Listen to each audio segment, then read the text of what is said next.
Hi friend, welcome to my YouTube channel Pharmacy MCQ Guide or Pharma Job Update। তো আজকে আমি যে তথ্যটা নিয়ে এই ভিডিওতে আলোচনা করব সেটা হলো কি আমাদের ফার্মা যখন কোনো এক্সাম দিতে যায়, সেটা আরআরবি হোক, সেটা এমস হোক, কিংবা সেটা ইএসআইসি হোক, বা যে কোনো সেন্ট্রাল লেভেলের এক্সাম আমরা যেখানে দিতে যাই, অর্থাৎ যেখানে সিট সংখ্যা অনেক কম থাকে, কম্পিটিশন অনেক বেশি থাকে, সেই ক্ষেত্রে আমাদের যেটা কমন কিছু ভুল হয়, সেই ভুলগুলোর কারণে আমরা মোটামুটি যে কোনো এক্সামে কিন্তু ক্র্যাক করতে পারি না। বিশেষ করে অনেক ভালো ভালো স্টুডেন্ট, যারা হয়তো অনেক ছেলে আছে যারা খুব ভালোভাবে প্র্যাকটিস করছে, অনেক খাটছে, কিন্তু তারপরেও কিন্তু সে ঠিকঠাকভাবে এই পরীক্ষাগুলো লাগাতে পারছে না, বা কোনো কারণের জন্য সে কাট অফ ক্লিয়ার করতে পারছে না, বা ছিটকে যাচ্ছে, এরকম ব্যাপারগুলো হচ্ছে। তার মেজর আমার তিনটে কারণ আমাদেরকে মনে রাখতে হবে। তিনটে মেজর কারণ আমরা যে কোনো কম্পিটিটিভ এক্সাম দিতে যাওয়ার সময় মাথায় রাখতে হবে। সেটা হচ্ছে, প্রথম কারণটা হচ্ছে যে এই এক্সাম হলে একটা কথা আমি শুনে থাকি, যে এক্সাম হলে গিয়ে একটা টেনশন কাজ করে। হয়তো ঘরে বসে যে জিনিসটা মাথায় আসে, এক্সাম হলে সেই জিনিসটা মাথায় আসছে না। সবার প্রথম হচ্ছে এক্সামের মধ্যে যে প্রেশারটা, মাথার যে প্রেশার, সেই প্রেশারটা আমাদেরকে কম করতে হবে। কম কী করে করতে হবে? যখন আমরা এরকম ভাববো যে আমি এত সারা বছর খাটলাম, পরিশ্রম করলাম, করার পর গিয়ে আমি পরীক্ষা দিতে যাচ্ছি, না পেলে আমার কি কষ্ট, না পেলে আমি সারা জীবনটা খাটা পিতা হয়ে যাবে, মন ভেঙে যাবে, এই রকম চিন্তাগুলো ঠিক এক্সাম দিতে যাওয়ার পর মুহূর্তের মধ্যে আসে। তখন আমাদের মাথার মধ্যে অনেকটা প্রেশার কাজ করে, যে কারণে যেন অনেক কোশ্চেন, সহজ কোশ্চেন ভুল করে দিই, বা অনেক কোশ্চেন কনফিডেন্সের সাথে করতে পারি না। এবার এই জিনিসটাই কিন্তু অনেক স্টুডেন্ট আছে যারা কিন্তু অ্যাচিভ করতে পারে, যে কারণের জন্য তারা যে কোনো এক্সাম হয়তো 2-3টে সেন্ট্রাল লেভেলে এক্সাম কিন্তু লাগিয়ে দিচ্ছে তারা। অর্থাৎ শুধু প্র্যাকটিস করলে হবে না, প্র্যাকটিসের সাথে আমাদেরকেই 3টে পয়েন্ট মনে রাখতে হবে, যে আমার মাথায় প্রেশারটা কিন্তু কম রাখতে হবে যদি এক্সাম দিতে হবে, সাথে যে কোনো প্রকারে হোক। এবং এক্সামটাকে ক্যাজুয়াল নিতে হবে। যখন এক্সাম হলে ঢুকবো তখন ভাবতে হবে, হ্যাঁ আমি একটা পরীক্ষা দিচ্ছি, হলে হবে না হলে না হবে, হ্যাঁ ক্যাজুয়ালভাবে আমি এক্সাম হলে ঢুকবো, কিন্তু প্রিপারেশনটাও ক্যাজুয়াল নিলে হবে না। অর্থাৎ এক্সাম হলে আমাকে ক্যাজুয়াল অ্যাক্টিভিটি দেখাতে হবে, যে না ঠিক আছে আমি ঠিক দিয়ে দিতে পারবো, আমি ঠান্ডা মাথায় জিনিসটা করি। তার জন্য এটা ভাবা চলবে না যে না আমাকে পেতেই হবে, না পেলে ফাঁসি হয়ে যাবে, না পেলে জীবনটা নষ্ট হয়ে যাবে, এই যে হাজার রকম চিন্তা, এগুলো যখন মাথার মধ্যে আসে তখনই আমরা এক্সাম হলে প্রেশারটা বেশি নিয়ে ফেলি।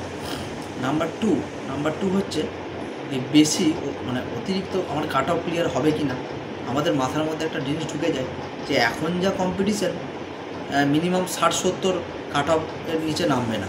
এই টেন্ডেন্সিটা মাথার মধ্যে চলে আসে।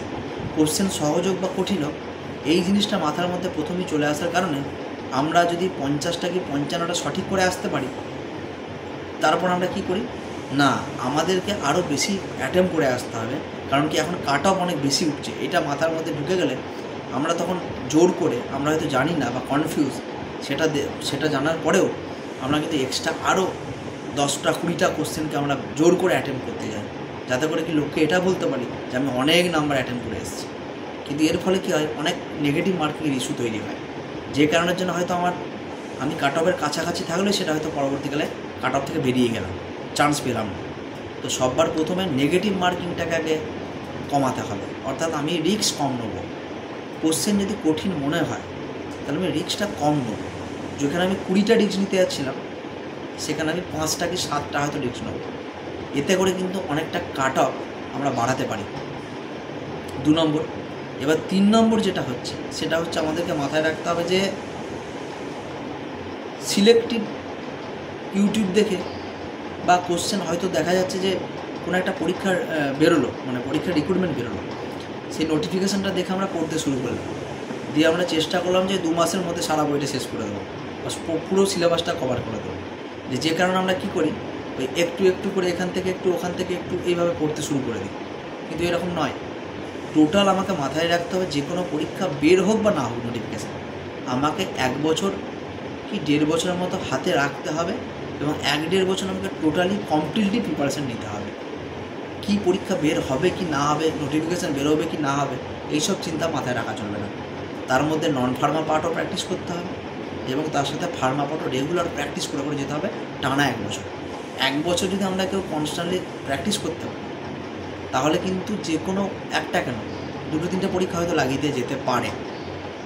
তো কিন্তু আমরা সেই জিনিসটা অনেকে করি না, কিন্তু এই অভ্যেসটা চেঞ্জ করতে হবে।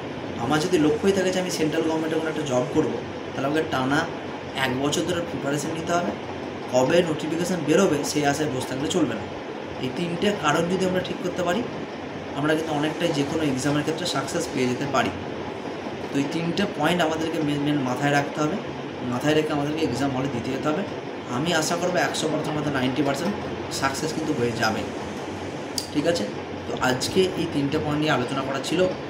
এরকম ইনফরমেশন যদি পেতে চাও তাহলে এই ভিডিওটা লাইক, শেয়ার আর সাবস্ক্রাইব করতে হবে। আজকে এই পর্যন্ত হলো, আবার নেক্সট আমি অন্য কোনো আপডেট নিয়ে আসবো।